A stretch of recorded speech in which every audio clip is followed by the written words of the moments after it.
everybody got about the conversation. We out here in San Francisco, Fillmore, at Jazzy J about to go live. It's a nice Valentine's sipping paint relationship conversation. We're getting off to a little bit of late start, but we out here with people. People still coming in. Traffic getting hit hard here in the Bay Area. We about to get started. We're still waiting on SF Black Wall Street. My brother Rich here waiting for the fellas to come in and have a nice conversation. But while we're waiting, they're getting the paint stuff ready, so we'll be also footage of what's going on with the paint. And then when the conversation starts, we'll get the conversation going. But I'm going to turn the camera around and let y'all check out what's going on with the paint right now. It's pretty nice to see everybody out here putting in their paint skills. It's two people, a male and a female that paint for love. So, you know what I mean? It's popping. Both sides of the conversation is up here. Y'all see us up in the building. You know what I'm saying? I'm just going to kind of move around a little bit. Then I'm going to let y'all post up for a little bit. And we're going to get it going.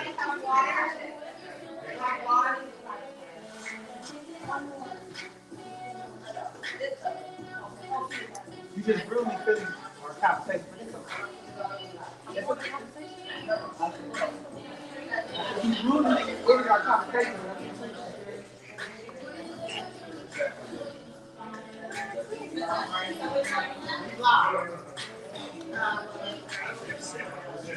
As y'all can see, we in the building, we in the field mode. We at Jazzy J Studios for our Sip and Pay Valentine's Day conversation. SF Black Wall Street, both sides of the conversation. Also, Honey Art Studio, Sister Erica. As y'all can see, paint is going up. People starting to put that work in. We just wait for our panelists to come so we can have a conversation. If you would like to add questions or comments to tonight's conversation, please make sure you leave it in the live chat or go to our Facebook and leave live chat once the conversation begins. Because we're talking about love. How do we fix this love in our community? How do we heal black love? How do we get our males and females to come together in our community? Or how do we just get the love back, the energy? You know what I mean? Because there's a lot of energy missing, so we want to bring it back. But we out here in the building, and we enjoying it, and we having a good time. And y'all can see it's going down.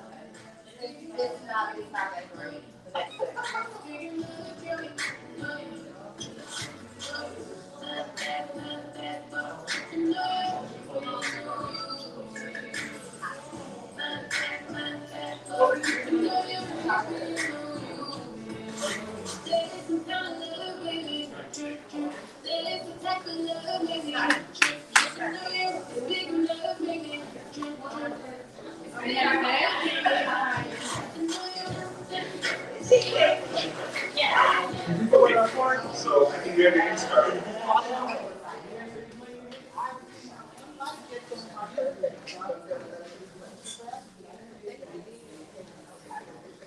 So you can mix the blue and the white color, and first we are going to do some part of the sky. Okay.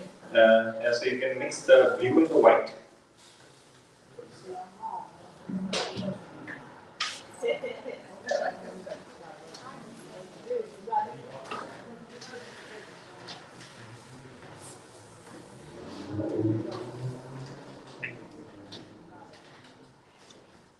Between the branches of the tree and some area on the right side of the canvas, you are going to mix the blue and white.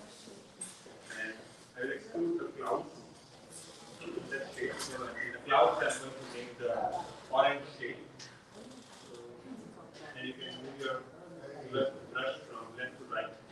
And if you want to do a shade, you can give a little more white.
you see there is a small hill before you reach the water. So there is a hill and the reflection of the hill below. So until the hill is where you want to draw the sky, which is blue and white. And once you do this patch, you can add like more shades of white just to create some kind of shade in the sky.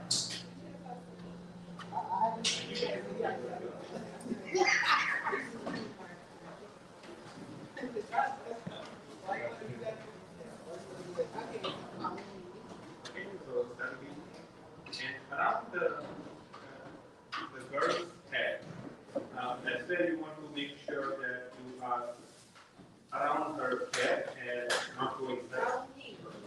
So that's one place where you want to be a little careful. As you can see here, if you have any problem following, you let me know.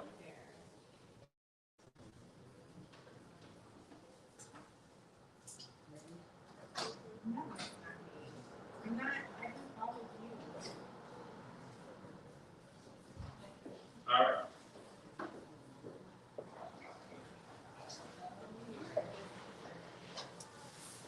Next, you can clean your brush. So just rub it a little vigorously inside the water so that it gets rid of all the color. And if you have a paper towel, then just put your brush on the paper towel, just so it will get rid of any traces of the earlier color. All right. So now, once you're ready to take one more step.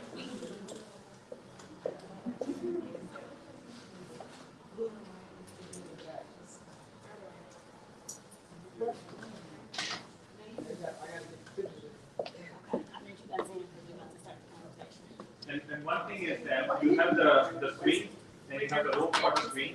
If your color goes towards the rope for the swing, don't worry about it. Because we are just going to draw like one line, black line, for the rope.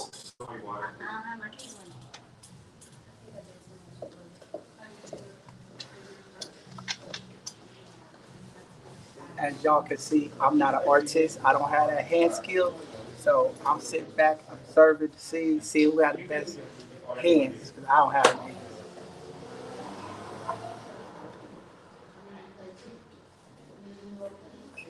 And painting is a good way to relieve stress. When you talk about mental health, it's a good way to like release some of that tension in your wrist, a little flick of the wrist.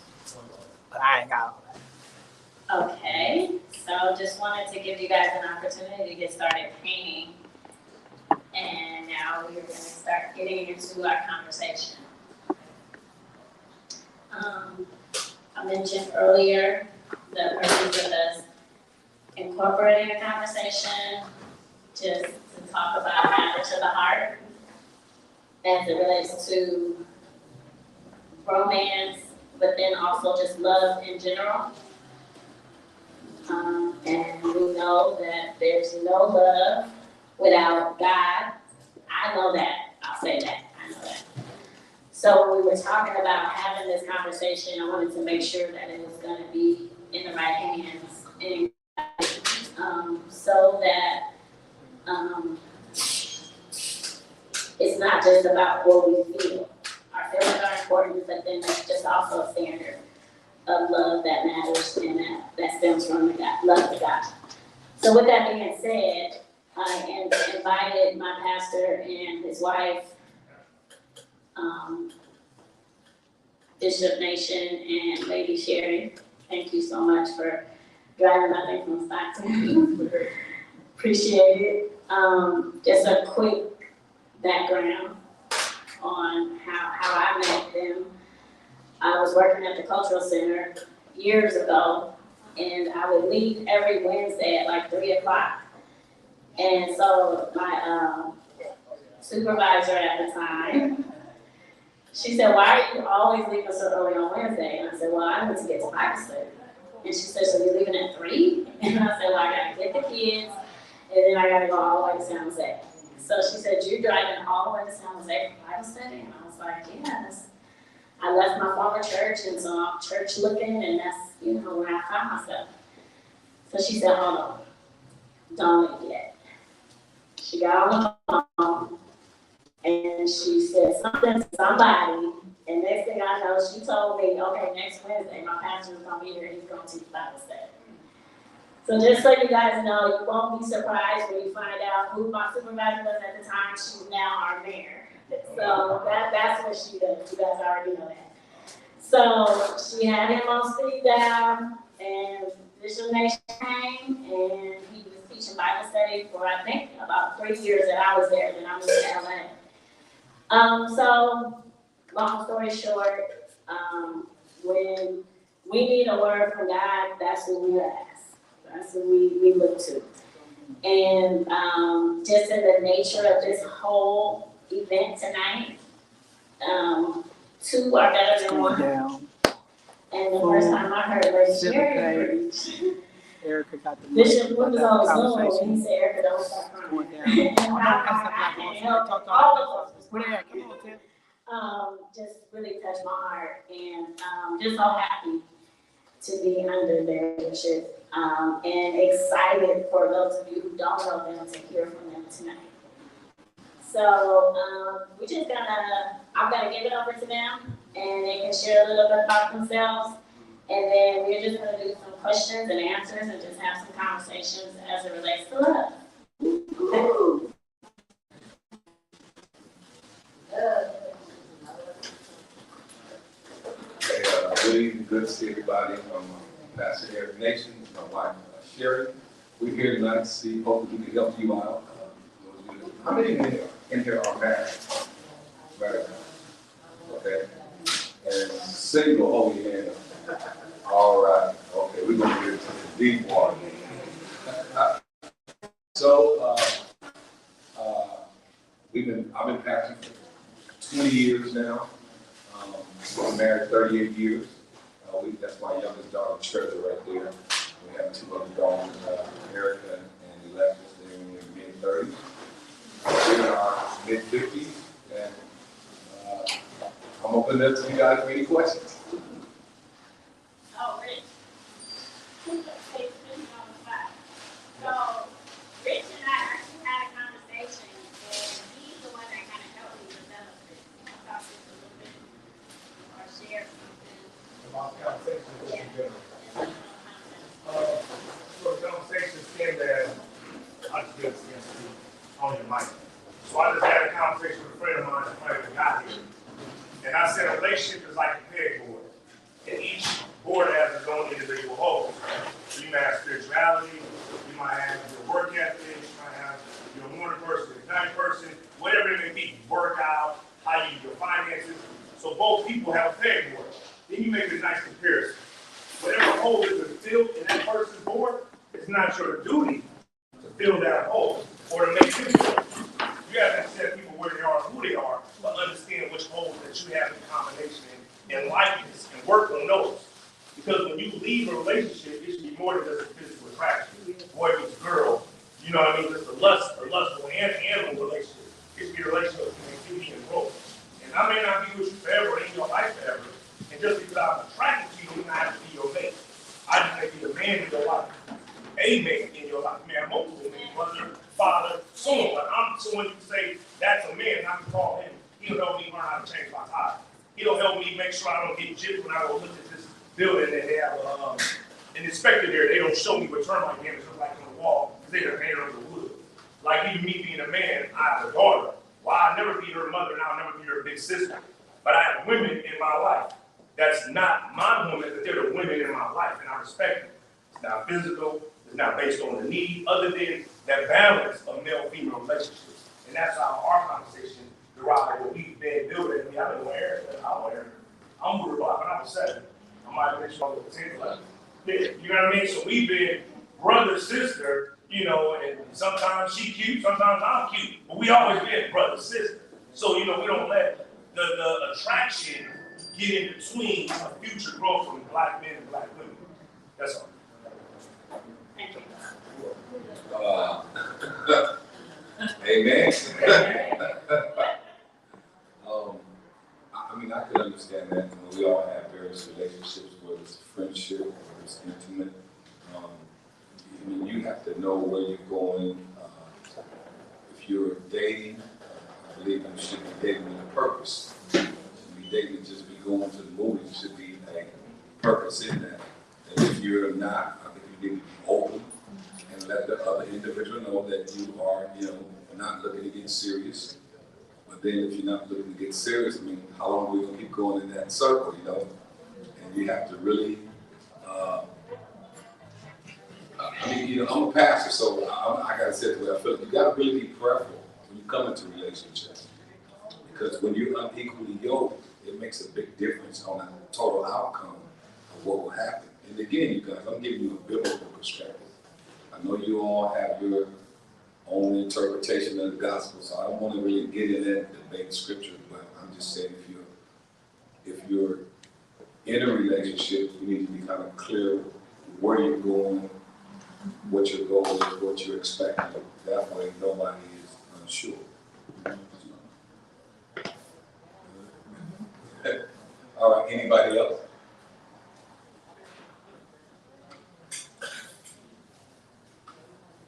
I have a question, Pastor. I see a lot of people, we date, we marriage out of race. We do same-sex marriages.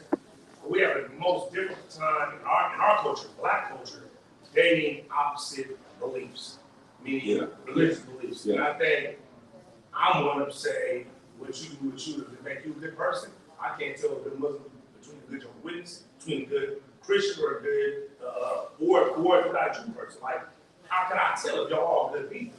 So a lot of times in the Black community, we get so hung up on which way we pray or what books in our hand, when we pray, or how we bless the food. And I would say that to my family. I mean, Third Baptist Church and Bethlehem, he better not come in this house. I was told that. Other than your belief. Well, okay. But I think that holds a real hard stem in our culture still. I mean, nowadays in the church, you see other than that, like other people dating outside of religious belief. Well, when you have two individuals with two different religious beliefs, eventually you're gonna bump heads because you guys believe two whole different things. And then when it comes to a kid raising a kid, well, one's going in one direction, the other one's going in the other direction. I'm not saying that if you're, a Muslim, you have to marry a Muslim, but you need to just be aware of what they expect to see if you guys can work together to make that happen. Because that can be, when you start planning a wedding, how are we gonna do it? She's a Muslim, he's a Christian, he's a Buddhist, whatever. All these things come into play. That's why when the Bible says being unequally yoked, it's saying basically that marrying someone with the same religious beliefs will be more productive for the long haul of the relationship. And again, whatever you believe. But if we have two different beliefs, and sometimes people are raised Buddhist and the other one's raised Catholic, and they have different beliefs. Now, if you guys can come to some medium ground and it's okay, then it's okay. But it could be an issue down the road. It could be. I want to know, since we talk about the churches, why the pastors and a lot of these churches are preaching against men in the church when it comes to relationships. And preaching against men. Yeah, like a lot of these churches, you go there and they talking about, leave your man at home and all these things. That's pushing our women away from the man in the community. Yeah. And why our man ain't coming to church, because a lot of the men in the community feel that the pastors, are holding their conversations for the women of the church, but not really bringing the unitedness between the men in the churches. Well, I can't speak for everybody. Now, me, I tell members of my church, and I just had a situation where a guy that's a really good friend of mine is engaged to a woman who literally helped raise me. And I told him this. I said, you're like a sister, you're like a brother. When you have a relationship in the church and it don't go well, one of them leaves the church because they don't want to be around there anymore because of them there. And it's not just church. If you're in the same circle, one of them will leave the circle. Personally, I encourage singles to, you single, you can date. You know what I mean? I have no problem. if you're in my church, I have seniors, 60, 70, 80. If you find somebody, if you 85 and the guy's 25, we maybe a little problem there, but you up in age and you find somebody, I have no problem with it at my church. Now, again, I can't speak for other people, but I think it should be wholesome.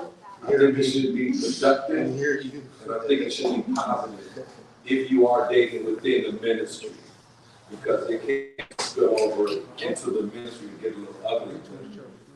If it don't work out. Listen, I love both of y'all, but whatever you do, I said make sure you do this right. Just in case it don't work, it won't affect either one of you when it comes to the ministry. Did that answer that for you? That's a good one. I like that. I take that. I accept that, Pastor. I take that. All right, anybody else? Go ahead, bro. My question is, at the beginning of a relationship, you meet somebody like, you look from, I know it's like very combination of spiritual, everything kind of like linked together that person? Well, I had a member in the church, a close relative of mine. He had been praying for this type of woman. He wanted, I want a woman that's spiritual. I want a woman that has good ethics and morals. I want a woman that's smart. These are things that he would say he wanted.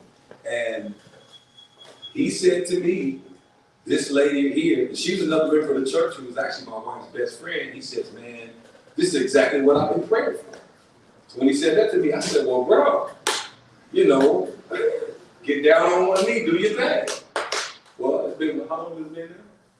5 years. It's still there.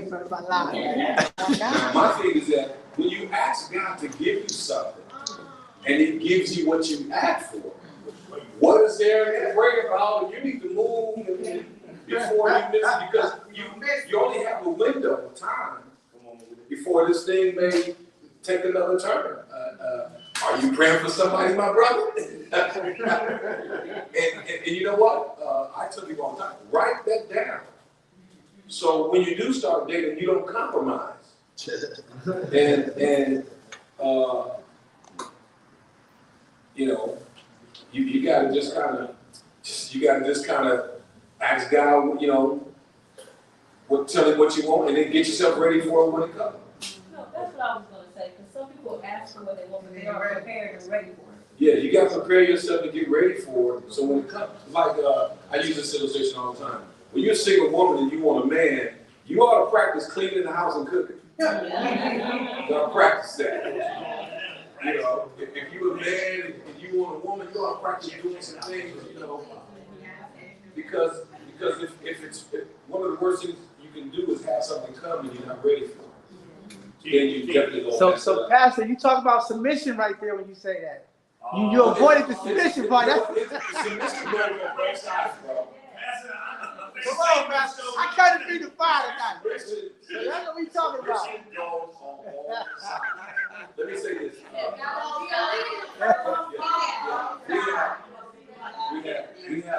We had Teddy Pendergrass. Teddy Pendergrass did that song years ago, that 50-50 Love.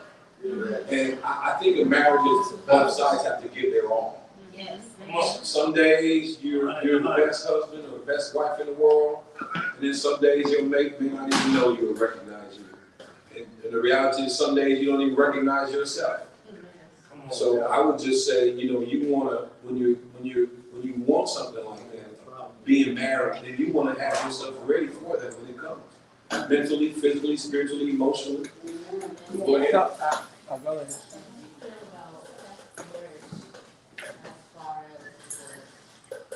Marriage as far as divorce? Well, now you want how I feel, you want what the Bible says. How I feel, that's on y'all. Because see, me as a pastor, I'm not a spiritual police. I wish all marriages would work.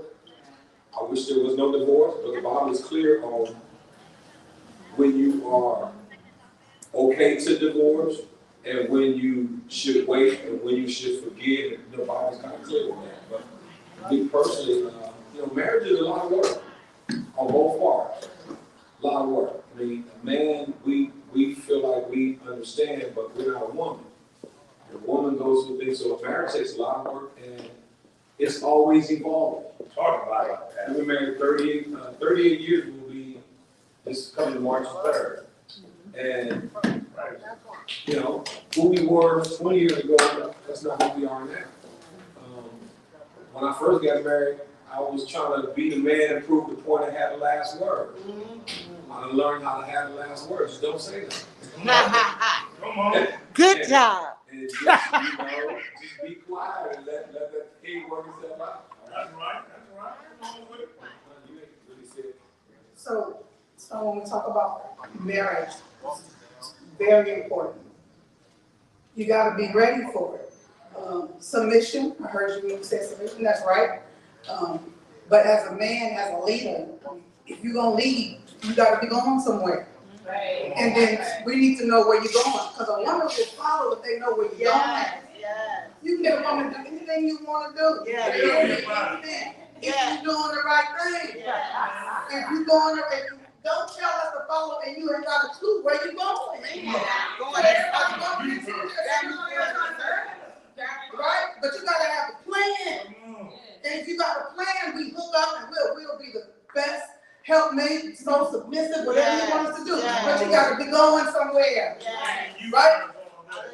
And this too, be ready for marriage. Don't say you're ready for marriage and you know, marriage is rough, but don't say you're ready for marriage and then she walking in and catch you talking to Sally. It's gonna be a problem. A problem. And that's both men and women. If you're ready, then if you're ready, then go on and do it. But if you ain't ready, be man and woman enough to say, I ain't ready.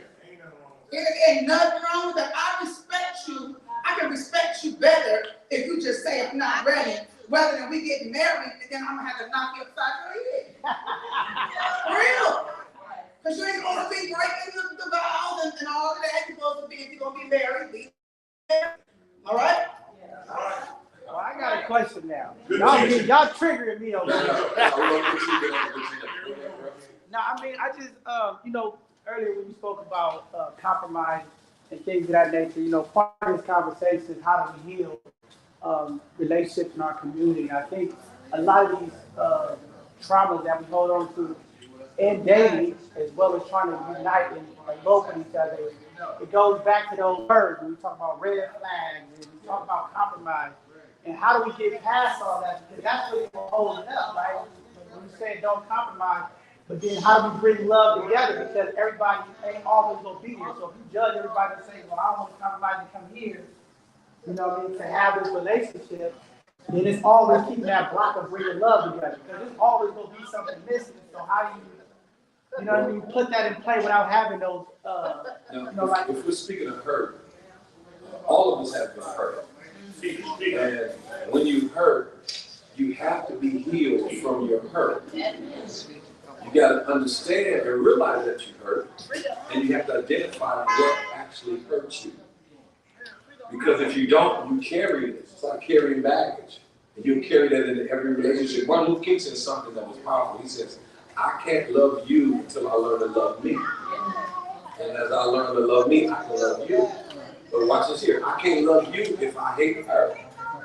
Because if I got hatred in my heart, it won't allow me to love you the way I need to love you. So when it comes to hurt, and whatever that healing process is, because everybody's different. For some people, you know, they just need a minute. For some people, they need counseling. For some people, they need, because all of us in some areas need somebody to talk to.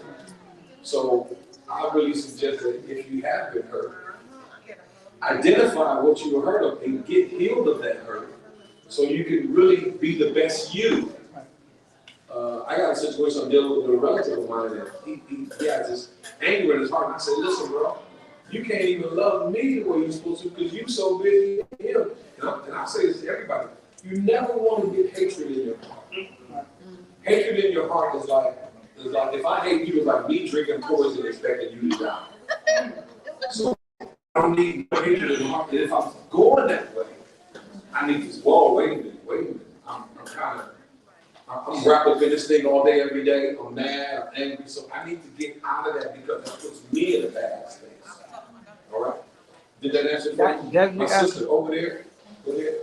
I just had a question about divorce, because I'm divorced, and like she was saying, like, I saw that he wasn't really going anywhere, like, the leadership wasn't there, and I filed for divorce. Okay. Like, I just wanted to know, what was that rule about that? Well, how long were you guys married? You don't know yet? We were only married for like almost a year. Oh, less than a year then. Yeah. Okay, and then just kind of went bad and. Right. Like I wanted to go to marriage counseling, but he said he did that with his last relationship. He already knew what they were going to say, and it wasn't that important. And I didn't get into his pockets like I should have, and like the financials wasn't there, and he was just always, it was just always something, it was bad. How did you guys get together? He approached me and we started talking about things that I wasn't really talking about with anybody else. Okay, then you guys just kind of slowly evolved into children, dating, and marriage and all that. Well, I mean, there's so many functions that can cause a marriage to go bad. And you can try, I mean, it takes two to make it work. Because if one person's trying and the other one's not, it's just not gonna work. And you have to, for me, you gotta be prayerful. You gotta make sure you hear from the Lord. You wanna exhaust every opportunity you can to save it. Because Okay, well, that's it right there. We ain't gonna tell everybody. Right. hold on 1 second. So, and sometimes they do, sometimes they don't. It just depends, because at the end of the day, it's going to take the two to get it going. Now, sometimes there's one trying and the other one's not, but then the other one may come along and then they both try, but at some point, both are going to have to, because no matter how much counseling you get, no matter how much prayer you do, at the end of the day, you two have to work together. All right? Yeah, he's still saying, it's been like almost 6 years now. Yeah. He's still saying, making bad money decisions. Yes. Current girl with the divorce, not see that. Yeah, well, and how long has it been since you guys been divorced? Almost 6 years. 6 years? Okay. Well, well, yeah. It happens. Yeah. And then, for the next time, learn from this. Definitely. And get totally healed from this. Do you tell the Lord what you want, and then wait for God to send it to you. I knew I was ready. Yeah. Go ahead. One of the things that hasn't been spoken about is the trust. Okay, yeah. Trust doesn't allow you to Right. relax your walls as a woman. Right. In order to be with it, as a single woman, this day and age of dating is crazy. Yeah. Pick your flavor. Yeah. Literally. And you're in competition with online. Yeah. So that brings in the reality.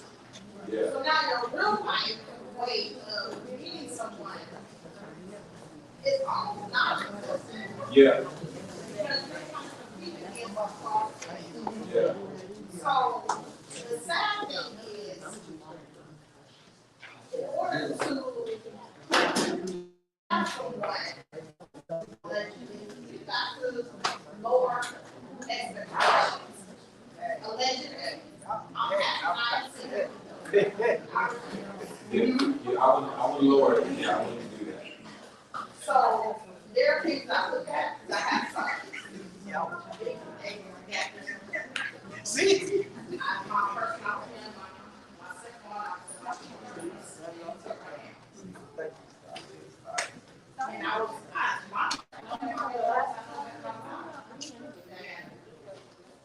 so we got, so they lie. Still, right? So I'm one where I can compartmentalize when I change my mind. Because I'm still in, I'm not gonna be in people position. The class will happen, and I'm flourishing still, right?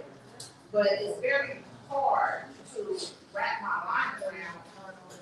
I'm using that as what men say, what men want.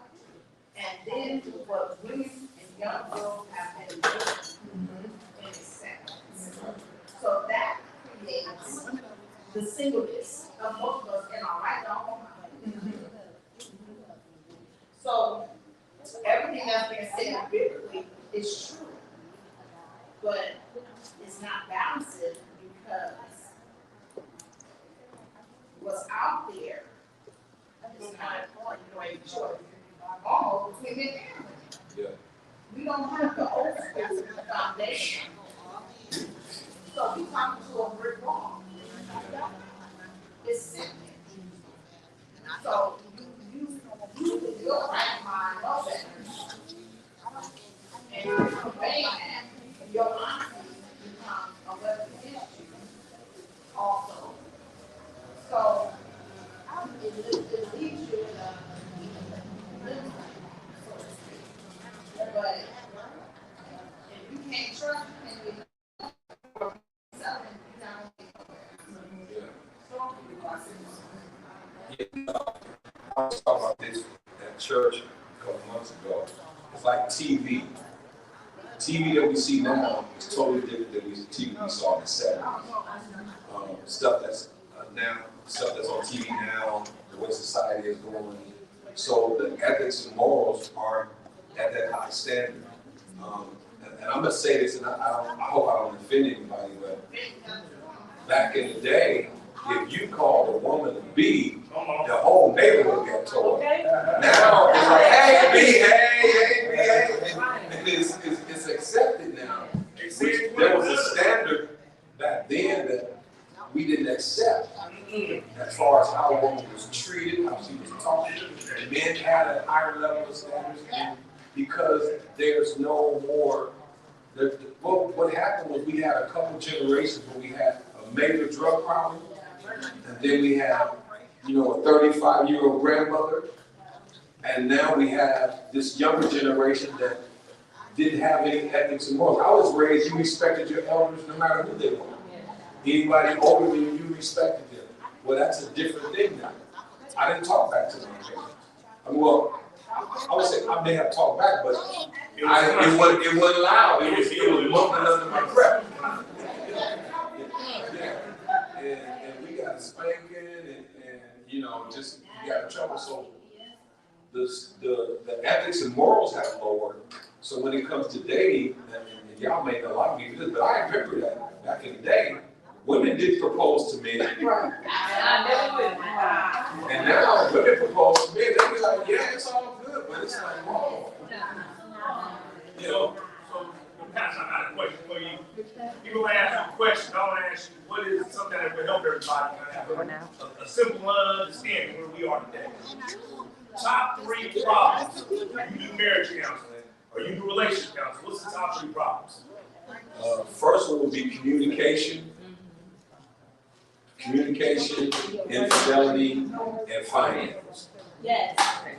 Because finance would tear up a marriage quick, fast, and in a hurry. And then when there's a lack of communication, infidelity, that's going to always be an issue. When there's a lack of communication, because I had marriages where there was no infidelity, there was no finance, but there was no communication. And then when there's no communication, that wall builds up. And when there's no communication, after a while, you get used to that and you kind of get comfortable living like that. So I would say those are the most three that I know. And one last thing, you can build on techniques for communication. And I deal with women who did work for finance and debit problem. Can't count my pennies. So that's just real talk. You gotta ask them to put on the table. I don't mind putting on mine, but put on yours. Give me 5 cents, my 5,000. Put your all on the table. That's how it's raised. Whatever you got, we may not always be matching on salaries, that goes up and down. But what would be techniques to develop stronger relationships or healthy relationships? First thing, see how your partner best likes to communicate. Sometimes my wife, she'll send me a long text message. I'm not really a long text message guy. So when I see that, I just call her, baby. But she's a little more emotional, so she want to talk. I know how y'all be. So I would say you have to kind of see which way that your mate would like to communicate best. See what their needs are, and then trying to fill in the gaps on both sides. It goes back to what we were talking about. Communication, yes. Morals. You have to, if you want God to do something, or if you're waiting for a mate, then it's up to you. It's your responsibility to prepare for the mate. So that goes men and women. It's time, in this time, it's time for you to prepare and wait on God. Now I know that's easy said than done, but wait, it's so much stuff out there, like she was saying, there's so much stuff out there, no morals, no ethics, no nothing. So you just gotta wait on God and trust God. But so when you do come together, there some stuff will not just be happening. If you've been waiting and you've been trusting God and you've been waiting, and when you get together, I'm big on that infidelity. That gets on my nerves. Because it's like if you come together, you done waited this long, you ought to be ready. Do all what you gonna do before you say I do. If you ain't ready to say I do, then don't. Say I don't, whatever. Just get prepared. That's all. If there's one thing you can take from this, get prepared for what you want. Whatever you're asking God for, or whatever you want, get prepared for it. You get prepared for it. So whenever you run into the right one, you know it's the right one because you're already prepared. Anybody else? I don't really have a question. I really had a comment based off of what the young lady was speaking on the singleness. I am biblically wise, I'm single because I'm not married, but I am in a relationship and we plan on getting married in 2 years. I learned that I had to be happy in my singleness. Right. Because so many of us, and let me rewind a little bit.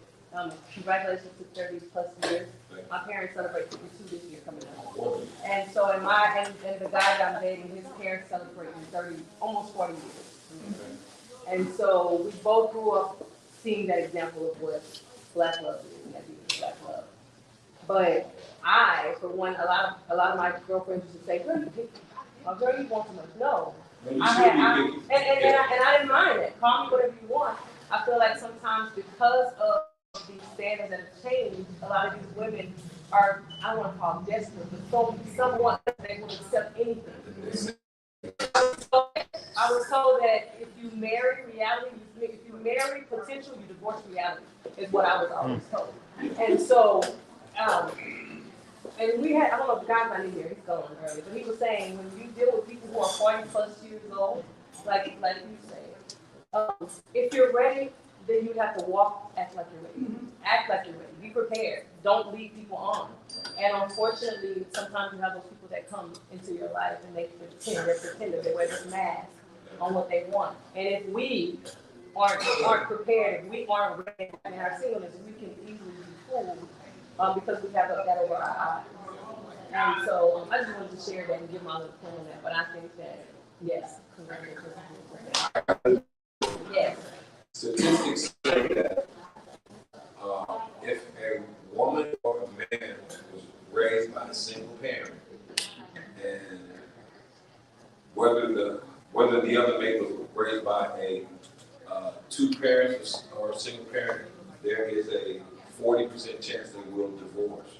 But if a young woman or man were both raised by parents who stayed married and were together, there's a 95% chance that they will be married and stay married.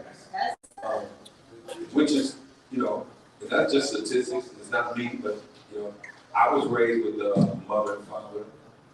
They weren't married until my dad passed. So I've seen a different picture of marriage. My dad was old school, paid all the bills, do all that. I kind of picked that up too. Old school values. A lot of the younger men now, and it's weird, but the guy now look to want to move in with the woman. And that's kind of backwards again. My wife could have $1 billion. I'm gonna try to go get $1 billion too. Man. You know what I mean? And I wouldn't have a problem if somebody gave her $100 million, but it's like what my wife said, I'm leading. A man should step up. My dad used to say, a man has to learn to stand on his own 2 feet. And a woman, I don't think the Bible wants you to be our slave. A help me simply means you are helping me do what we do.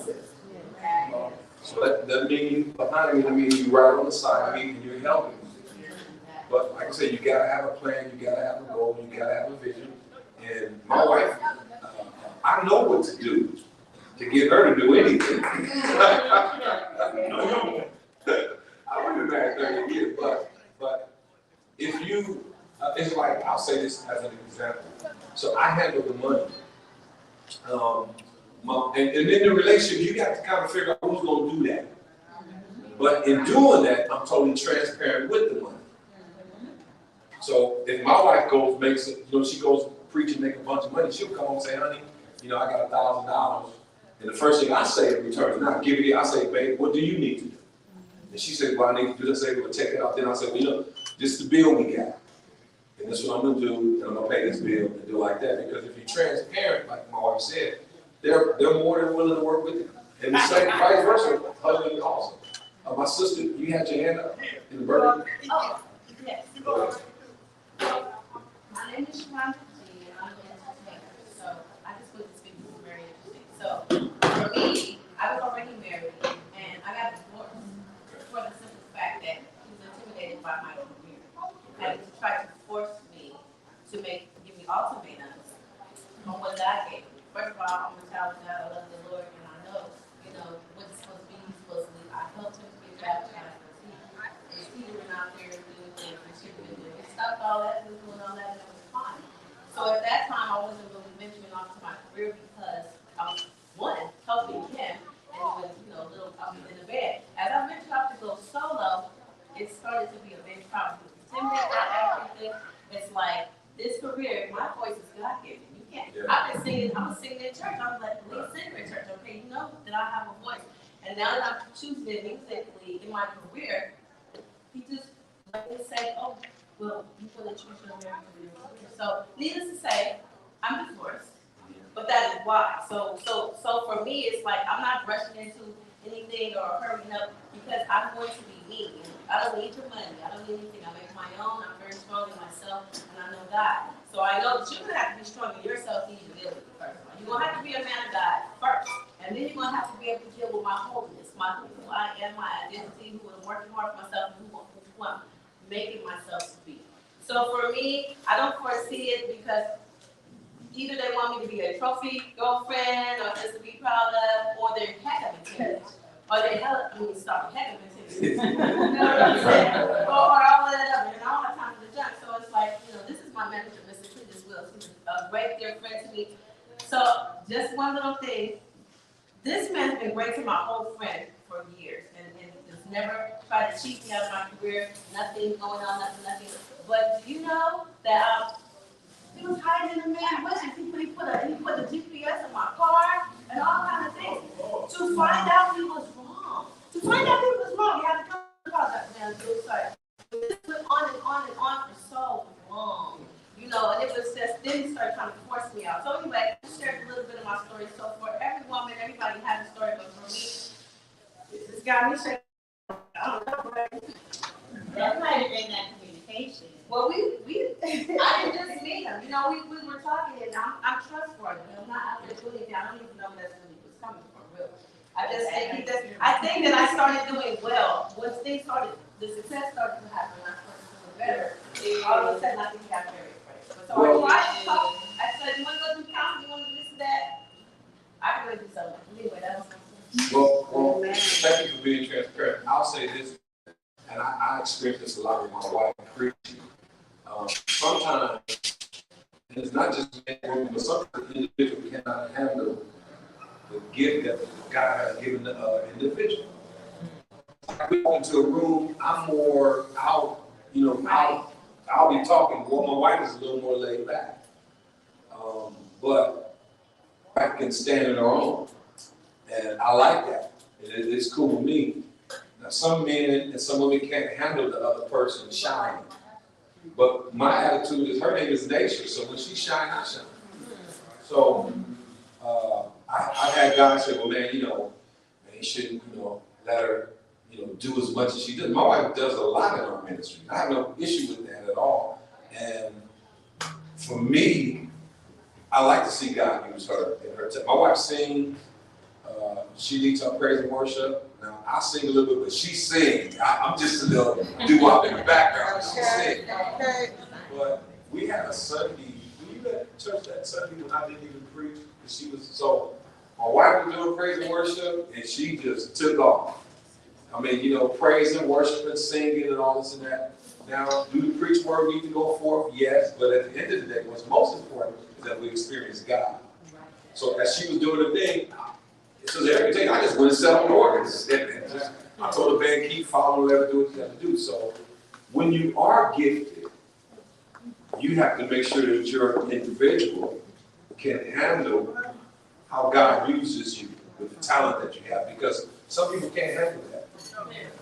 You know, I want her to be the best her she can be. And her name is Nation. So when she do good, we do good. But everybody doesn't feel that. And when you, and that goes back to, you know, before you guys get together, you know, you got to be praying. You know, all that glitter ain't gold. So just because he's tall, dark, and handsome, sometimes you might be short and a little stubby, but he gonna treat you right. Everybody ain't gonna be Denzel Washington. Right. But I think if you pray, I think if you look at all the signs in front of you, I think if you don't rush, I think if you know, I mean, I think life. If I'm praying about something, well, I come to a level that when I don't understand her and she's not hearing me, I talk to God. Because you know, either what's going on, or she disagreed, I disagree. So I talk to God and ask God to share with her what I see. And then we can have a conversation and it gets a little better. So yeah, you will experience that where somebody can't handle what the Lord's doing with you and intimidated by your success. But you know, if we won, it's all good, you know. Anybody call my wife, come sing, yeah, and write a nice check. I'm happy with it. You got anything to share? All right. Anybody else? I have a question. Go ahead. You mentioned that your parents were married until your father passed away, and my parents divorced when I was 13. My first husband, he passed away, but his parents were married throughout. So one of them passed away, his dad passed away. My current husband, his parents were never married, and I know that's like the statistics are high in the Black community of single parenthood. You know, so what do we do about that? I mean, Let me say this first thing. My wife was there. How old are you? 13. So I'm gonna say this, but I want my wife to really reflect on this. But when you are young and your parents go through a divorce, I don't think the parents really understand what you go through as a kid. Because for kids, they're not on mom and dad, they're not on mom's side or daddy's side. They're just wondering why it ain't working. And you want to share something with that? Thank you. Yeah, I did experience that, but for me, it was different. For me, it made me be more observant on what not to do and what to do, what to expect, what not to expect. So I'm kind of different. I made up in my mind I was not going to get divorced. Right, so no matter what, I'm not going to get divorced. So that took a lot of work. It took a lot of work. Like you said, we sitting here now, but it took a lot of work. It still takes a lot of work. We working right now. We make work. Work. It work and everybody has to do their part. So can it work? Yes. You just got to be prayerful. You just got to trust God and keep praying and keep doing what you're doing. That's the case first. Sometimes the other one has to be crazy. And you tell you to pray and you feel like you've been punished, right? But because you love God, you're going to get past your feelings and just pray and trust God. That's right. Did you guys get every counseling? Okay. Get some counseling. As black men, a lot of the black men don't want to get counseling. Why y'all need counseling? Why y'all don't want counseling? Because the pastor told us that the devil is in there. Let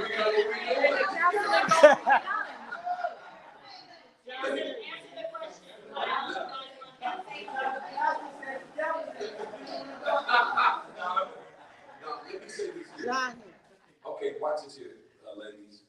If you don't clip your ears and wash your hair and stuff, it's gonna fall out. Right. Brothers, if we don't tune up our car, if we don't change the oil, it's gonna break down. Marriage needs maintenance. Yes. Period. Yes, sir. Period. Doesn't matter how long you've been married, and you can't just tune up your car in 1980 and not tune it up again. Period. You gotta tune it up every year. Yeah. Every year, marriage requires some form of maintenance of outside. To tell you something, we went to a marriage retreat November last year. We hadn't been in a while, and I made a comment. I said, every year we're gonna go to some form of a marriage retreat so we can tighten things up, because there's nothing like hearing it from somebody else, a different perspective about it. So yeah, you need to. When you get married, you should definitely have premarital counseling. And then once you get married, you should make sure that you. Worthy. She's worthy. You should make sure that you continue to get some form of guidance. Because it'll help you in the long haul to understand what we're going through and what we're doing. So, with regard to that, we were having like a pre-conversation earlier while we were trying to help him set up. We as women have always been able to show ourselves emotionally and all these things. Men have always been taught, most men have always been taught to keep it to themselves. Yeah. And because they keep it to themselves, a lot of times I feel like sometimes they ignore some of those things about it. So how is it that you convince someone who feels like there's nothing wrong to even go to counseling in the first place? Amen. Especially in our culture. I'm gonna let my wife answer that, but this is just me personally, and I do this with my wife. Whenever your mate not hearing you, you talk to God. That's right. Because God can get their attention, and God can make them. He can get them to get to where you need them to be, because he knows what to do to get their undivided attention. Amen. It's like most men, if you say it over 3 times, you nagging. Yes. Well, I sometimes. gotta share. Hold on 1 second. But sometimes you may need to nag me because I'm not doing something I need to do, or we need to do something to step up. And they call it nagging when they don't want to hear it. Yes.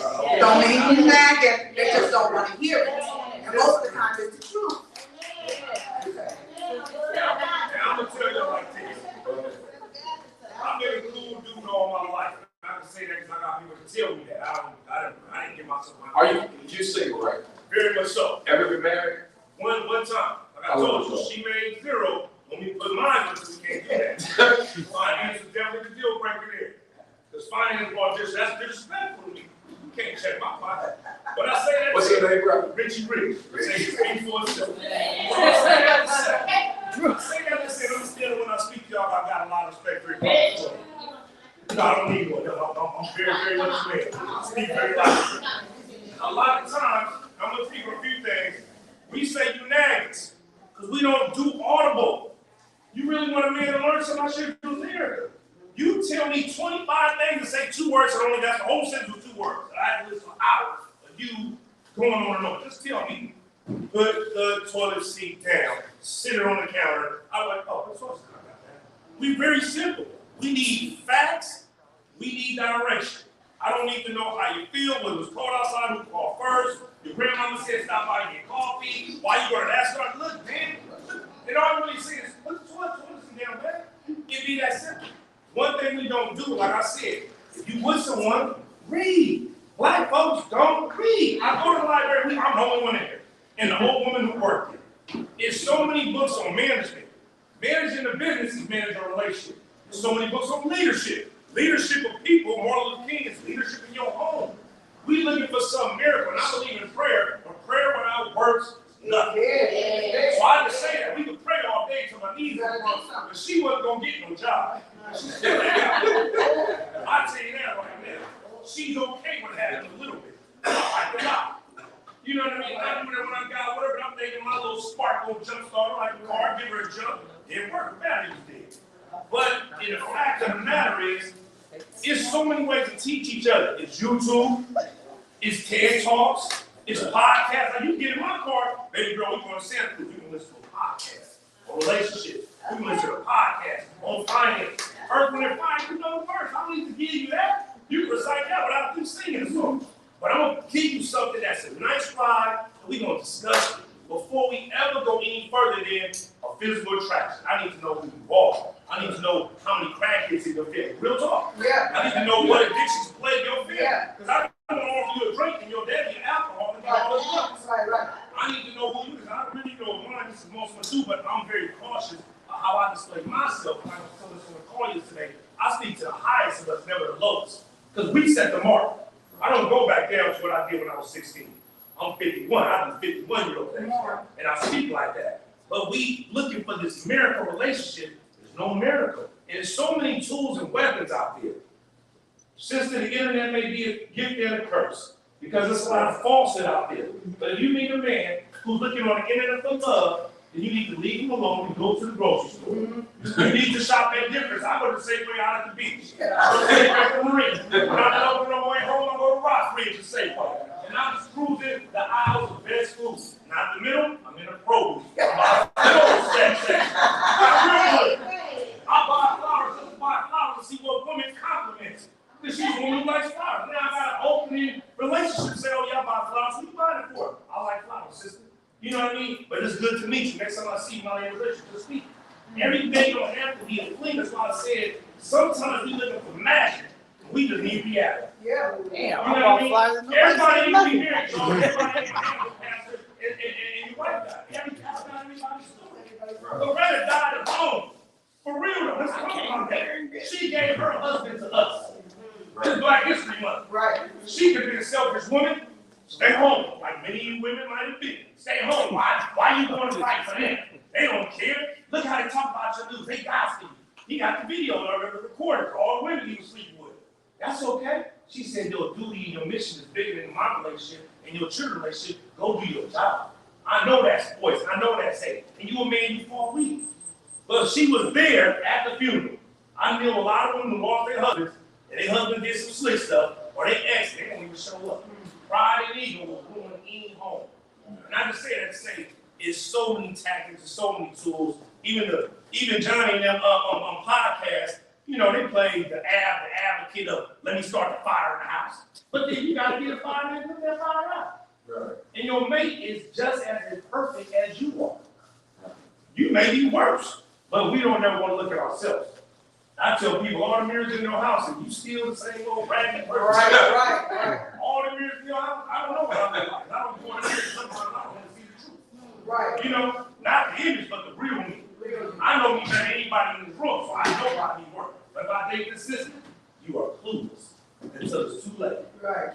Your feelings is involved, Right. your family involved, your children involved, and now you're like, damn, I didn't know he was like that. I didn't know he moved. I didn't know he was his friends. Because you just with him one-on-one too much.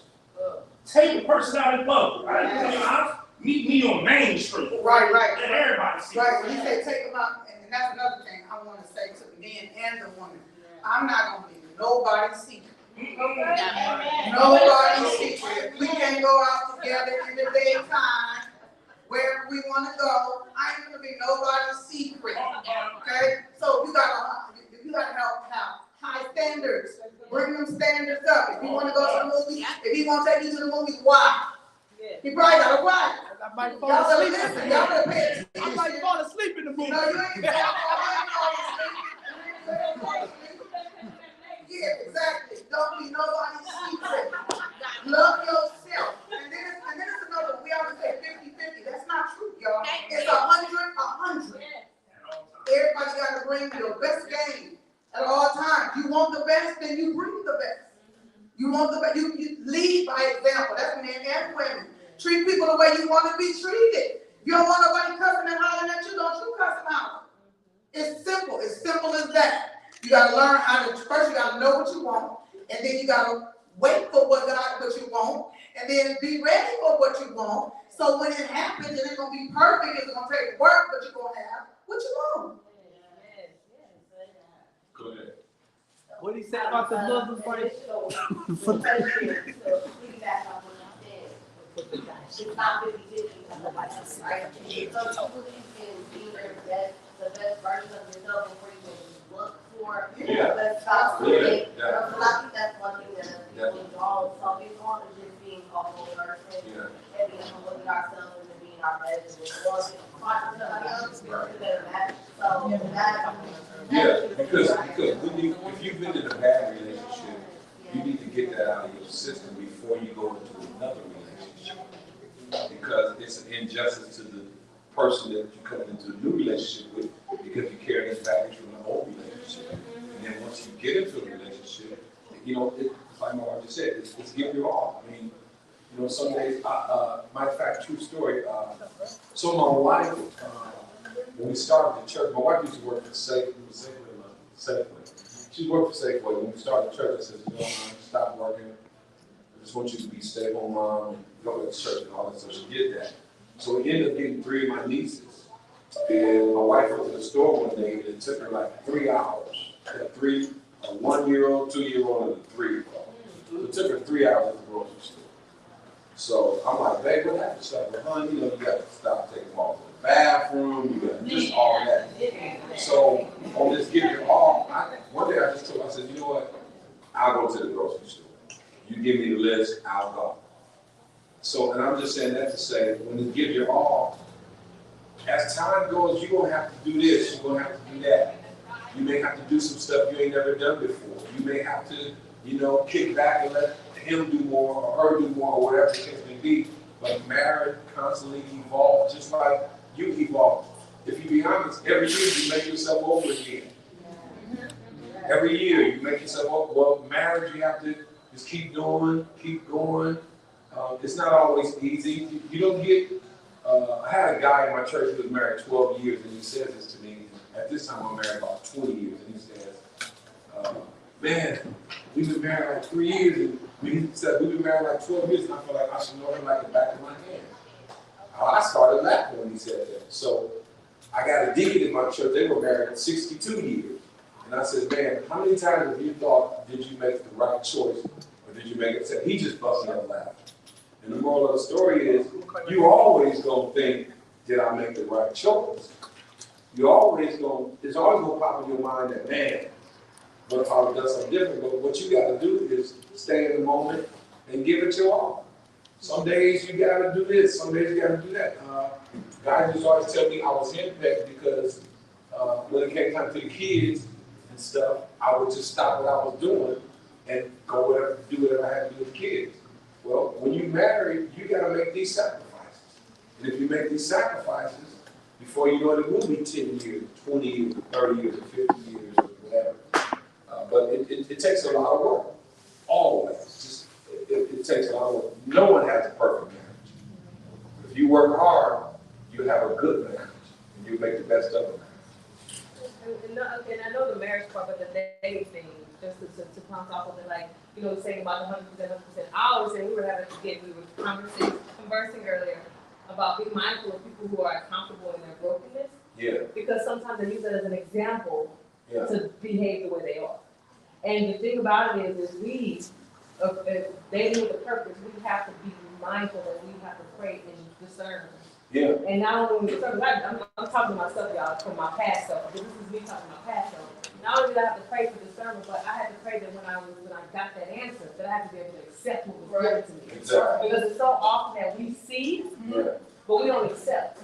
Yeah. We refuse to accept because we're like, well, you know what, this is what it is. Let me try and make this thing different. Yeah. And the reality of it is that's the reality. We have to really face what it truly is and what it is, because they have some people who are happy with where they are. Yeah. And they will pretend that sheep in the wolf in sheep's clothing, to feed off of the prey, because they see that you're a person who is seeking more.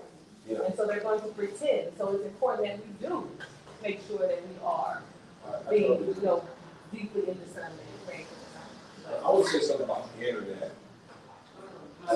Internet is good and bad. Yes. Internet is good because it gives you information. One thing I like about the internet puts a sexual predator right in your house. So if You have good and bad with the internet. It's just a matter of how you use it. A gun, there's nothing wrong with a gun, but a gun in the wrong hands is a deadly weapon. And when it comes to the internet, when it comes to dating, I'm not saying this, you know, it's not good to be on the dating site. I've never seen the dating site. But I would say you be focused about what you do. Because everybody that's on the dating site is not necessarily a creep or nothing. But you got to cycle through that on the dating site just like you do if you're at the grocery store. And if you have a level of standard here and don't lower your standards, you're going to be okay. What they say, when you compromise, you prostitute your principles. So I have to just, this is what it is. It's like my wife, she ain't going for me calling her out of name. It's so she leaving. I know. Yeah, I mean, she has these standards. So there are certain things I just know, and that ain't gonna work. But if she don't set that standard, if you don't set that standard, then they not gonna come up to that standard. They gonna treat you any way you let them. So if you compromise, then you know they gonna compromise. When I first dated my wife, we started dating in junior high school. We started dating in junior high school. And y'all, she made me wait a long time just for one little kiss. Best kiss you ever had, huh? Man, what did I say to them? I said I saw bottle rockets or something. Barrel bomb. Yeah, barrel bomb. But my dad said something to me. Now, keep in mind, I'm 17, 18, I'm young, so I'm saying to myself, I ain't never get married, I'm gonna be a player. My dad said something to me that he said, son, don't be a fool. So when he said, you don't want to die old by yourself. And then he said, why not start a family when you're young so you can enjoy it? And when he said that, watch this. I started thinking about who makes me respect them? Who doesn't compromise? Who don't, you know, my wife, you can't pull up with a 40 and pop it over and pass it to her. She wasn't that type of woman. And that's what a man's gonna go after. He's gonna go after quality. And you have to set that standard. And if you set that standard, and he's the one, he'll come up to it. He'll try to learn better things, he'll try to broaden his horizon. But don't compromise, male or female, don't compromise. If you got a standard that you're trying to have, and then for us sisters, you know, when they marry you, they marry your kids. Now, how can you date somebody that treats you right but treat your kids bad? He ain't the one. You got to get somebody that's going to accept you and accept the kids. What's that movie? Hidden Figures. Movie Hidden Figures. The lady's about to get married. She had 3 girls. And he said, I'm not just marrying you, I'm marrying these kids too. Well, you want somebody who's going to step in. Well, they're not the biological, but sometimes God will put somebody in their life that will make up for the biological not being there. And you have to have these things. Something the young man, Richie Rich said, that makes sense. It's important when you're dating, while you're dating, to get to know the person. And you do want to know some of their shortcomings. You do want to know what they struggled with. Let me help you, men and women. You do know, you want to know what they struggled with, what they came through. But guess what? Just because they came through it, don't mean that demon ain't gonna show back up. So you got to know what to pray for. You got to know what to be praying for. Can I say it like I mean? If he was a hoe before you married him, and then you got him, and then he's calmed down, right? You so excited. He used to be, baby, that hoe is at the door. Okay? You need to be. You got to know what to be praying for. You got to know. That's why it's important to talk. You got to know. You got to know what his shortcomings are. You got to know what you struggle with, him and her. You got to know. You got to, so you'll know what to pray for. A lot of times, it's easy. It's easy to walk away. I'm gonna say that. Could have walked away a long time ago. The harder thing is to get in there and do the work. We got to learn how to do the work, y'all. That's why I tell other people, wait. I ain't mad at you. You ain't ready? Wait until you get ready. But when you get ready, be in it for the long haul. Okay? Be in it for the long haul. I was actually going to ask you guys for one last word, and then if you would pray for all of us. And then we have she already introduced herself, and she's gonna perform for us too. Firstly, I know I didn't ask you this before, but would you mind singing a song? Y'all sing me a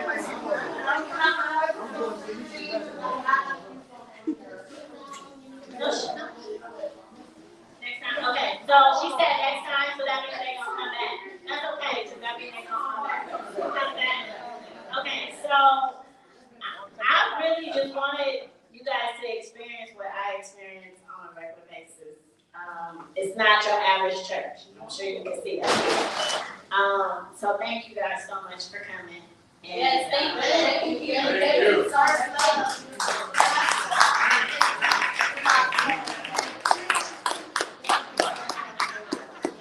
So they're gonna give us some last words. Relationships, love, single, married, whatever speaks to your heart. Erica, And then, I still want to know why is all these relationships failing with all this advice. I want to know. Okay, we're gonna come back. They're gonna come back. They're I want to know. Or you can come with me. Listen, to 20 church. on Sunday. I don't want to. I don't want to It get. look like that too. Can I say this real quick? I say this all the time. This is to answer you. Information without application is of none effect. What does that mean? You got to, when you get the information, put it to work. That's why it fails. So our community is not getting information because our But community you is said failing. you getting it today, so you one person, so you go spread it, and the next person go spread it, and then it gets out to the community. I think. One last, we got some parting words from the nation. I enjoyed this, and let's continue to talk. Let's continue to talk about stuff. Let's continue to build one another up. You never know what a person is going through. You never know. Especially women, we know how to do poker face. We know how to come in and dress it all up and fix it all up, and y'all don't have a clue what we going through because that's just what we do. But we need to learn how to talk to one another and build one another up. Again, keep your standards high. If you keep your standards high, you ain't got to go down. Keep your standards high. Ain't nobody's secret. Stay high. Right? Stay high. Right? And listen, I want to be seen. You ain't high. You can't just come over at night. No. Pastor, Come on, sing Pastor. women, I'm serious. You can't just come over at night. We got it. And then women, I need y'all to use wisdom too.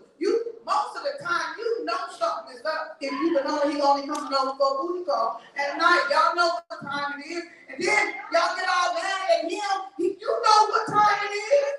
He only comes over at 9 o'clock. Okay. And y'all know, y'all already, you know good well you gotta watch. And let me help you. Whatsoever a man soweth, that shall he also reap. So if you're sleeping with somebody's husband, I'm going to encourage you because you don't get married. You know why? Because you got to reap that. Thank you. So be careful what you do. Okay? You got to eat everything you sow, you reap what you sow. Okay? So let's continue to encourage. If you got to wait. He said, don't go. He said, get off the internet, go to the supermarket, wherever you go, be praying. And then after you pray, activate all that stuff and talk. Talk it out. Like he said, that makes so much sense. Talk so you can know where a person is coming from. Talk about stuff. We coming back. Well, from the male perspective, Pastor, we want to see some affection there, Pastor. We got to teach the man and community some affection. We ain't see you can't lay no hug, nothing. What's going on, Pastor? Show some affection.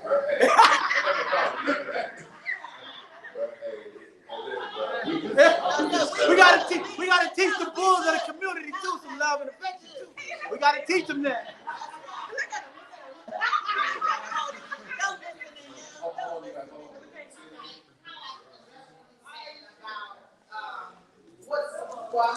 What's missing, I think, for the younger generation?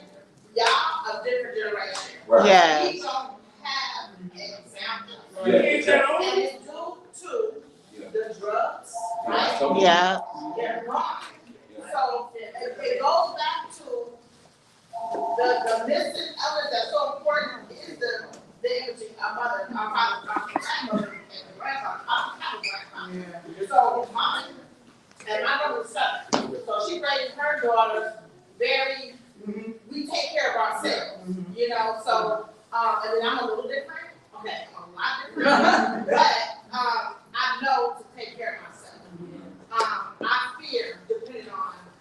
what I know I'm supposed to pick on. And that's let that part down, let the man be a man and leave. But then that's what I said, goes to the trust. These cats out here, they ain't built like that. You know, and so, and not all, but a smart few in this way, and it's like, okay.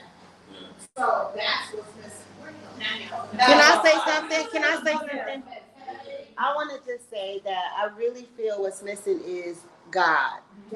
And I've said this on the phone before, that we were raised up a certain way and God was present, and we had mothers and fathers in our household so we could see what a happy family looked like. We went to weddings. Nowadays, people don't want kids at their wedding. So how is a child supposed to know what is right and what is wrong? They don't even have a conscience because they don't go to church. So there's no heaven or hell for them, and there's no conscience. So that's what's missing. God is missing. So there is so we have to put our children in front of God more. We have to show them what a healthy relationship looks like. And we don't need to invite a man into our home so quickly. We need to be going on dates until we see if he's right to even be introduced to our children, and then taking our time and loving on ourselves, because I had to love myself before I even attracted real love. And all this time I've been thinking, I was in love with him and I was in love with him, and now I really am in love.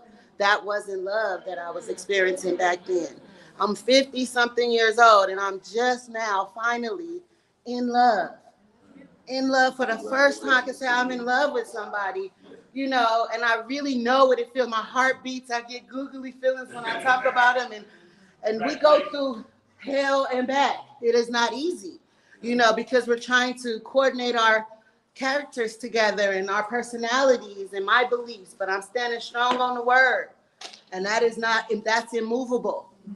So in our relationship, we're gonna have that foundation, or that ain't gonna be the one.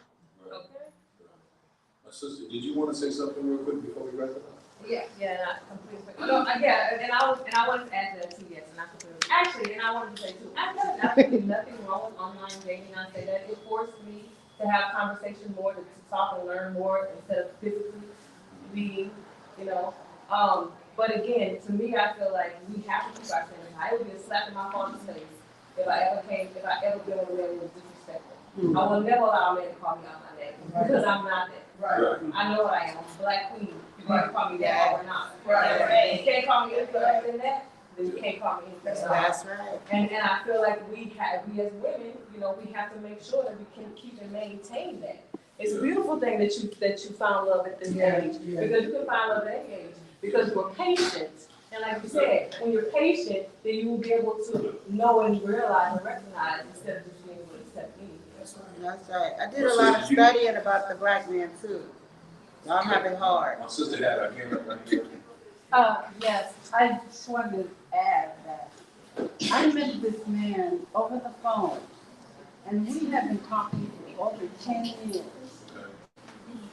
And the one thing we had in common is he has a disability, and I do too. So we kind of bonded over that. His disability is he's blind. So this is a whole new experience for me. He doesn't know what I look like, so I know that he is inconvenient. Yes. My personality, our personalities connect. Right. And he has such a good sense of humor. And his blindness does not make him self-conscious. Right. So if we spent time just getting to know each other over the phone, and we talk every day. That's right. For the last 10 years. Congratulations. Y'all better talk to say y'all niggas pay. That is beautiful. But this was something I asked God for. I asked God to send me somebody who would be my friend, and I didn't mind if he had a disability. And we just met haphazardly through a third party. I was walking down the street, and this guy was driving a truck, stopped me. He called himself hitting on me, I guess. But this blind man was his friend, and he connected us on the phone. And we just hit it off the first conversation we had. But he's really been a blessing to my life. All right, let me just wrap it up and just say this here. Cause we've been like all over the place tonight. So I'll just kind of wrap it up and say that the biggest problem with America right now is the breakdown of the family. Government can't fix that. What hasn't fixed that is us as individuals sharing with the younger generation, sharing values to them, not putting them on the spot, but pulling guys aside. I'm old school. When I see kids fighting, I pull over and break fights up. I know how to go about, I know how to approach them. I don't go in there, Rambo. I know how to approach them and do that. So when we can get the family together, then we can put America back together. So that's very important. Understanding who you are, loving yourself, setting standards for yourself, that's so important. And just being the best you could be. And once you become the best you could be, then you can connect with whoever. Tell you this little story when we're done. There's this doctor, and he has a boy, his son is 7 years old. And he tells his son to put together this puzzle, and it's a puzzle of the whole world. But it's a two-sided puzzle. So he says he's getting dressed, so he feels like, okay, it's gonna take him all day to put this together, this small 1,000-piece jigsaw puzzle. And he puts it together in like 5 or 10 minutes. And his father says, man, how in the world did you put this together? He says, well, Dad, it's a two-sided puzzle. He said, one side had a picture of the world, but the other side had a picture of a family. He said, I realized if I put the family back together, I could put the world together. Wow. So let's do what we can. Sisters, you got to say something to these younger sisters. Yeah. And you don't put them on the spot. Yeah. You went, Lord, give me the words to say, but you say something to them. And I'm going to tell you something. This is what I found. When you pull them off the side, I had 2 girls fighting one day. And everybody cheering them on. I pulled over, and the first thing I said to the young, I said, listen, you're too pretty to be talking like that. Why are you talking like that? And I told them, I don't do that, and I ended up breaking the fight. So how we talk to them, we got to come to them with love and respect. If we don't approach them with love and respect, they're not going to listen to us because that's what they're really looking for, love.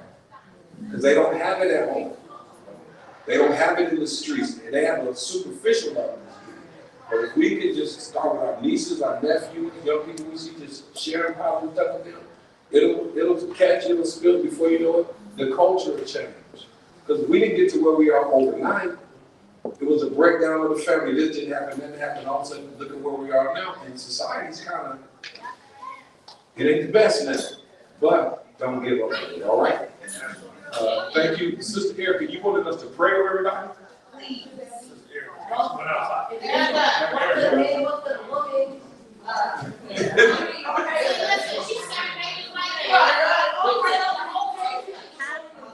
You wanted us to just pray over everybody?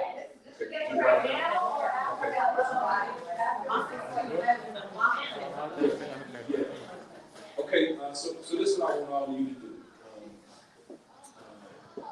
I'm going to pray. This is what I feel led to do tonight. I want you to get on your mind what you need God to do for you. I want you to get that on your mind. What you need God to do. Yes, Lord. What I need God to do. And I'm not talking about some Tylenol stuff. I'm talking about what do I really need God to do for me? Let's just get that in your mind.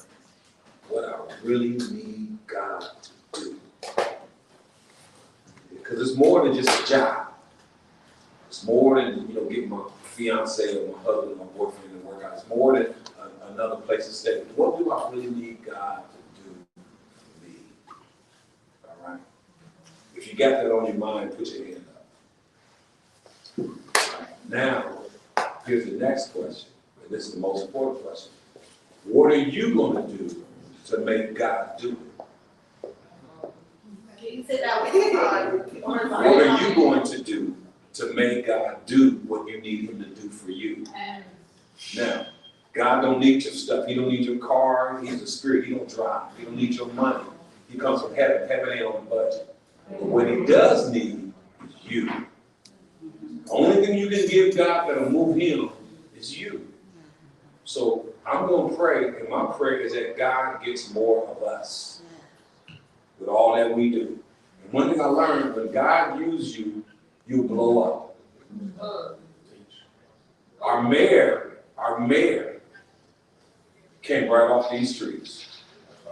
Right off, you can't get no more hood than London Breed. I mean, if anybody know her family, you can't get no more, and I don't disrespect, but you can't get no more hood than London Breed. If you read the book, all that's in the book. But look what God has done with her.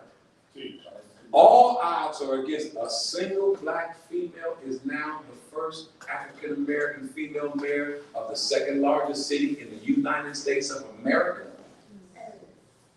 Her history doesn't say that, but God does.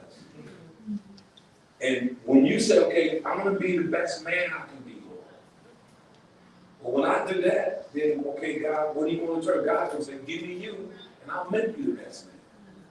That takes things to do. We got to change. We got to do stuff. We got to pray. There's a whole lot we got to do. But if we do that, this is what I want to guarantee and promise you. By this time next year, your life will be on a whole nother platform.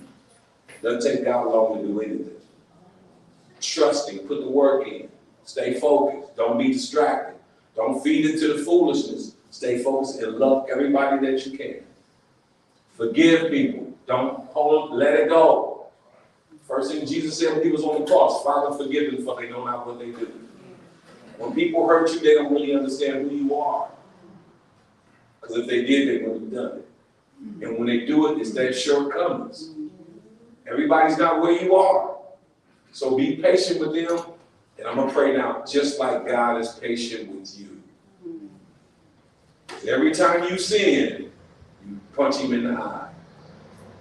And just like God forgives you, because he done forgave all of us all day today. Amen. By myself, he done forgave all of us all day today. All day today.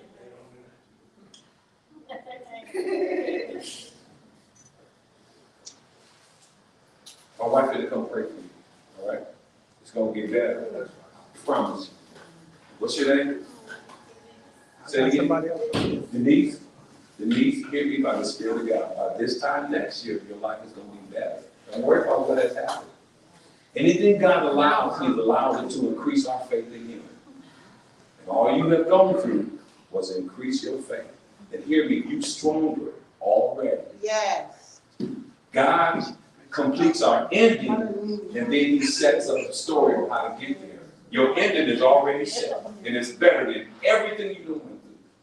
Now this is what you can shout about. In order to understand a good man and appreciate a good man, you gotta have a bad man. Yes. Then you can appreciate what a good man feels like. Yes. Everybody, let's bow our heads. God, thank you for allowing me and my wife to be here. Thank you for Sister Erica and all that they're doing, my brother's painting. Just everybody that came together to put this together. But God, I don't believe in happenstance, fluke, or coincidence. I believe it's your divine order for me and my wife to be here tonight to share with these young people that they will embark on marriage on a whole nother level. My sisters will set standards. My brothers will set standards. You will show my brothers how to love women the way they need to be loved. You will show these sisters how to be the wife, the helpmate that you call for such a time as now. Give my sisters and my brothers the patience that they need to fulfill their potential, to fulfill everything that's written in the books of heaven concerning them. Now I plead the blood of Jesus against every demonic force that may try to come against them. Every hurting night, every crying night, everything that has happened, God. You said in your word that weeping may endure for a night, but joy cometh in the morning. Yes. I decree it's morning time. Yes. Over their lives, over their situation. I decree it's morning time. Yes. That they'll see a brighter day, they'll get the answer, they'll figure it out, they'll come into a whole new season. And what we give you, God, is more of us. Bless them, bless everybody that's here. It's in Jesus' name that we pray. Amen. Amen. Bless you all. Yes. Very powerful stuff on both sides of the conversation. Ms. Erica, David.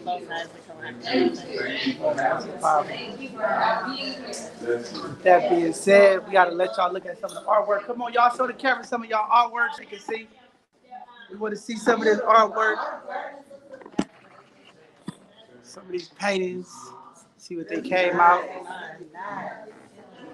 Oh my God. Some of the paint. Oh, look at my brother Rich over here. Look at Rich photo over there. Yeah. So the camera some of them get paid. Yeah, that's what I'm talking about. Don't tell me black folks ain't got to study here.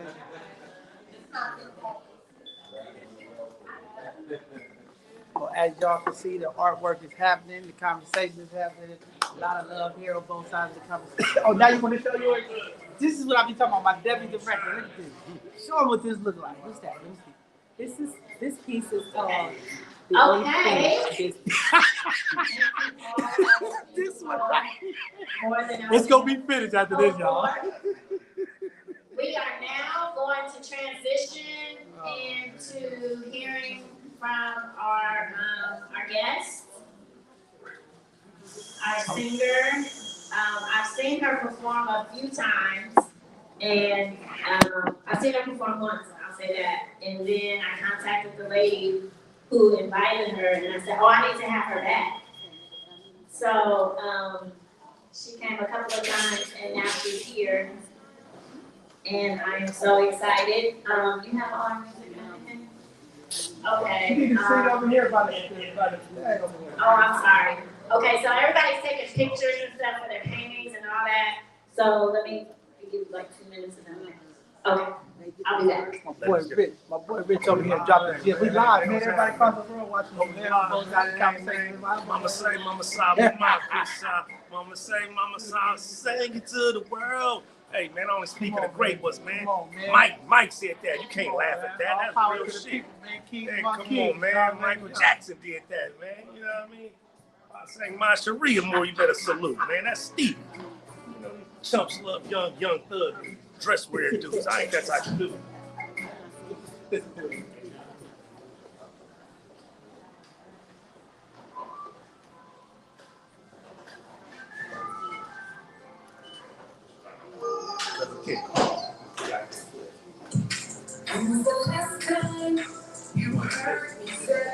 Hey!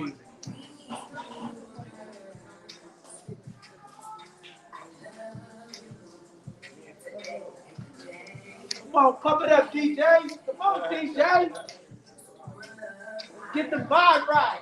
We're trying to get some relationships making up here tonight.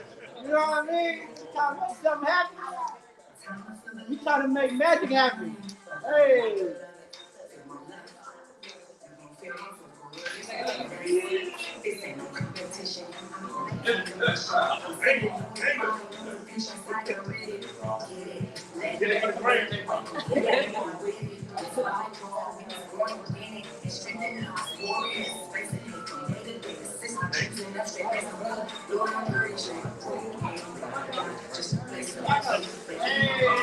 come on, son, turn it up. Turn it up, turn it up. Hey, turn it up.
I'm gonna make a video. Okay, then I'm gonna post it. We're gonna get this. Y'all gonna get it. All right,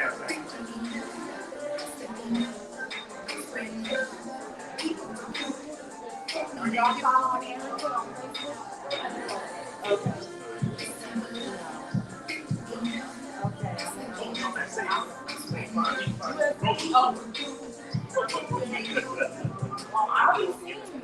Okay, so we got so much talent in this room.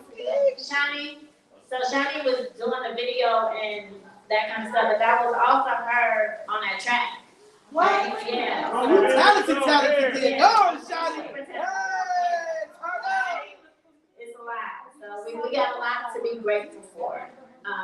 So, without further ado, I'm just gonna give the mic over to Sharonda G. Hey.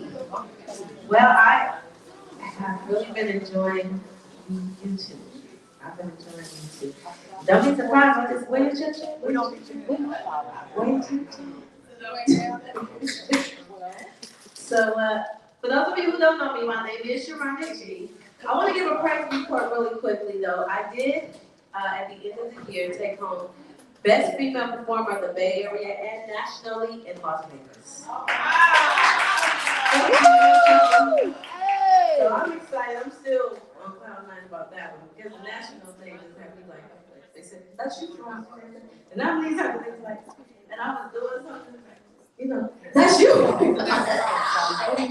Anyway, so I just wanted to share that. I'm happy with that. And please look me up on YouTube. My song "You Are My Love" is doing very well. I think I'm up to like 80,000 bring life back. Okay. And I wrote "Call You Are My Love," and it's only been out a year, so I have other tracks coming out this year. So God is amazing. So thank you. So I'm gonna do a little Mary, something you guys are familiar with. Is that okay? Yeah. Okay.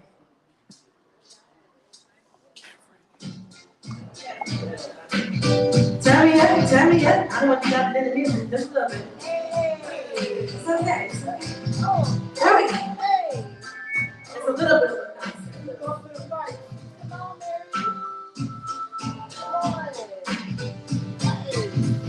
We were lovers through and through, you know, we made it through the storm.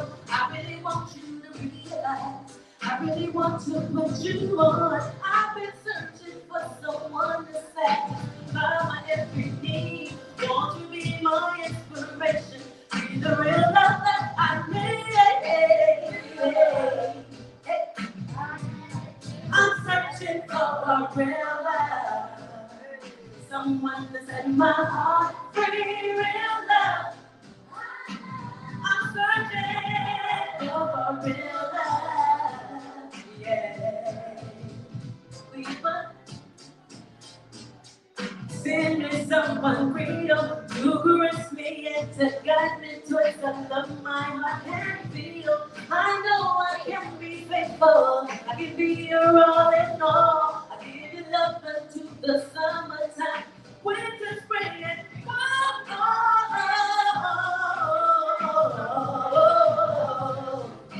Real love, real love, real love, real love. Yeah. I'm so true and lonely. I thought that was new. I thought you were the answer to the questions in my mind. Honestly, I work hard, I start moaning, baby. I'm on real love. Yeah.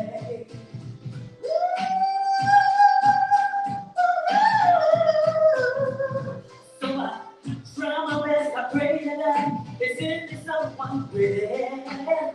Y'all know about that? I do it over and over.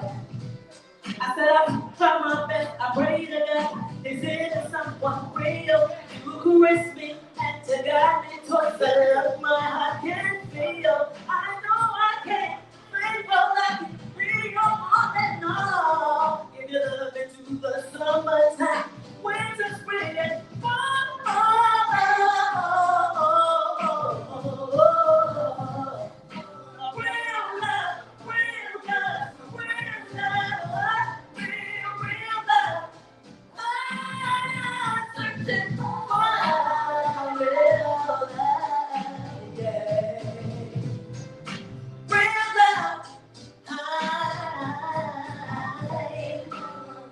I need a real love.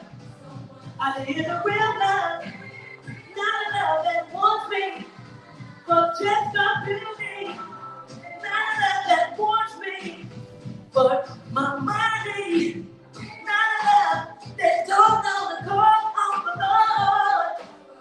Not a love that don't know when it's coming on.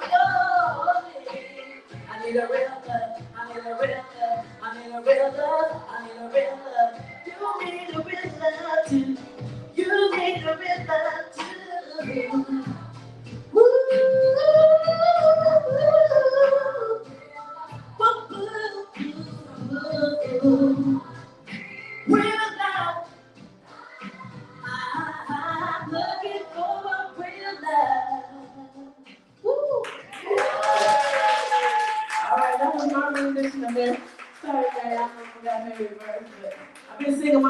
the song, so I won't forget it.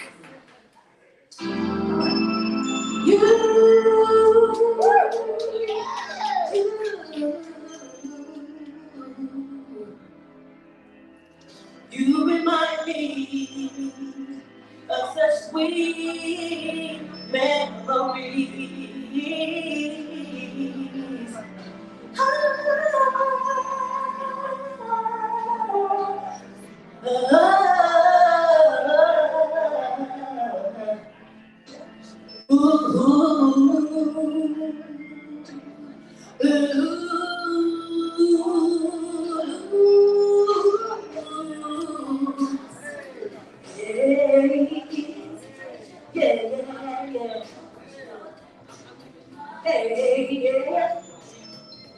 I saw you.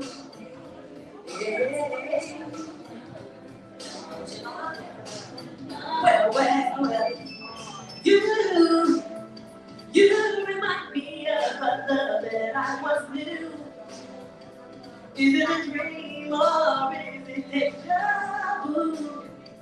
I just had to let you know, so I had to sing it. You know I don't know the way you walk it, the way you talk it, the way you move it, the way you dress it, why you dance. You really got me moving. You remind me, you remind me, you remind me, you remind me. You remind me, yes you do. Oh, yeah you do. Yeah.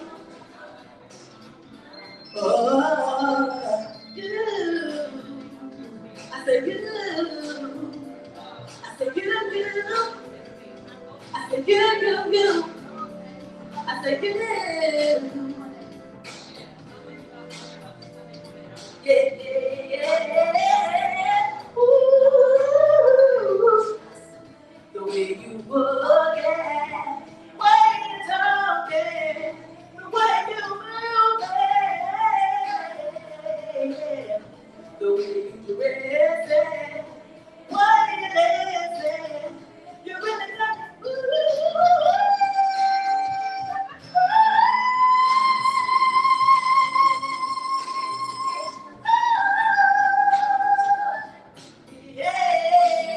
yeah, baby. I saw you before, and I want you to know that you're in it to remind me. Come on, put your hands together. Oh, yeah, baby. I saw you, yeah. The way you walk it, way you talk it, the way you move it, yeah. The way you dress it, Almost over. you really got I'm so sorry. I know it's a amazing singer. We're going to go ahead and wrap up today's show. What's up, Tip? We see you. It's been a fun experience. baby. Not the conversation I wanted, but I saw you before, and I want you to know that you really do great remind me. event. The paint was beautiful. The work that everybody put in I saw you beautiful today. before. We just thank everybody for being part of it, coming out. Nice intimate event for Valentine's Day. Do it. Oh Lord. Excuse me, Pastor. Come on, you gotta sing, you gotta believe. It ain't gonna be like that. This is reality, so I'm gonna tell you that. I'm just gonna sing. Come on, y'all, put your hands up. How many of y'all know about the group boys? We got something to do. Come back, rude boy, can you give it up? Come back, rude boy, I can pick it up.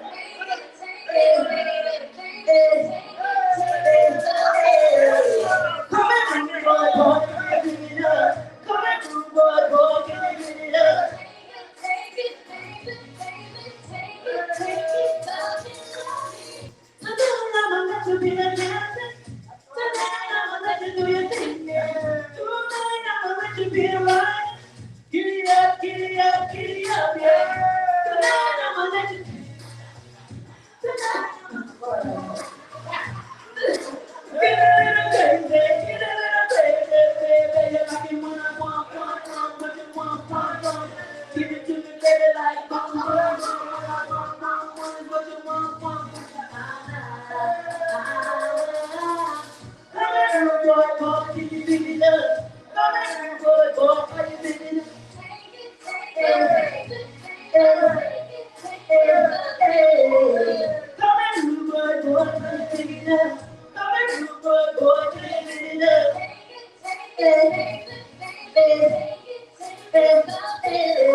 Come on, rude boy.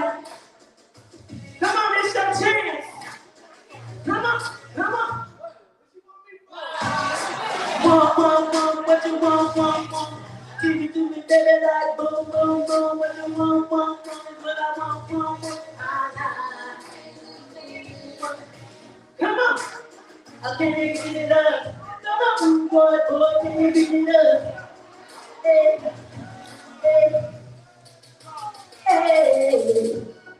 Put your hands together. Rude boy. Take it. Love young lady. Hey. Take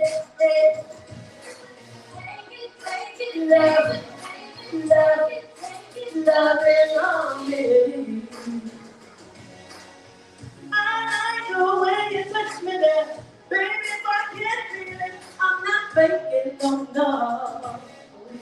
I like the way you touch me there. I like it when you hold me there. You say beat it up.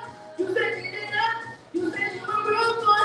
Show me what you got now. Coming right now.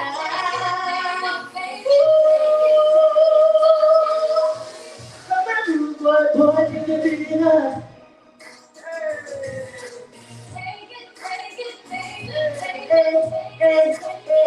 Hey. Come on, rude boy, give it up.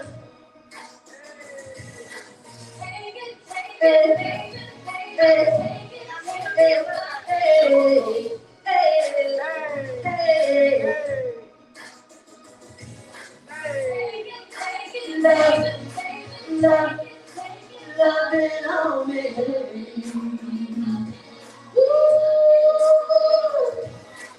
Take it. Love it on me. Wow. We turned that real boy down, didn't we? Amen.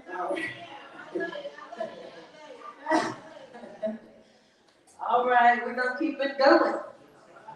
All right, good. A little bit. All right, let's go.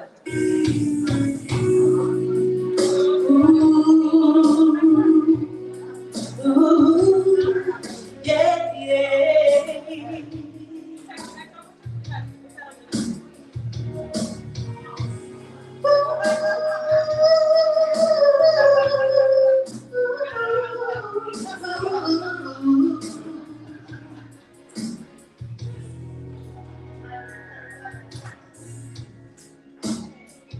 Woke up this morning with a smile on my face. Jumped out of bed, took a shower, dressed, cleaned up my place. I made some breakfast. Toast.